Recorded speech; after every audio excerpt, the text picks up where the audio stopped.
IBPS RRB notification 2023 8600 रु अधिक पदवी नियुक्ति सुजोग आसिला। क्लार्क एवं पीओ पदवी पर आरंभ है आवेदन प्रक्रिया।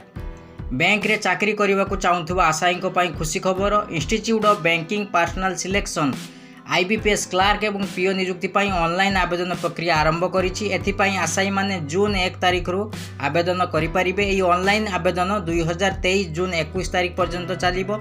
एहा पूर्व बुधवार 2023-24 वर्ष पई आईबीपीएस क्लार्क एवं पीओ पदवी रे नियुक्ति पई नोटिफिकेशन प्रकाश करिथिला।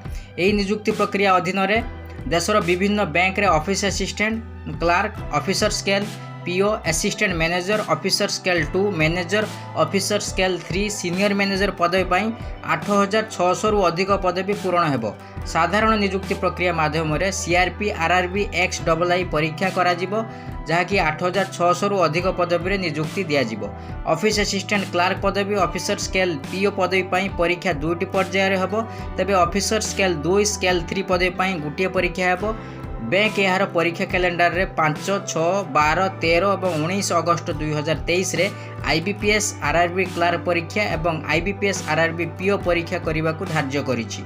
समान प्रक्रिया अनुसार नवेम्बर 2023 सुधा नोडाल आंचलिक ग्रामीण बैंक गुड़िक द्वारा ग्रुप ए अधिकारी स्केल 1, 2 और 3 नियुक्ति साक्षात्कार नियाजिबो।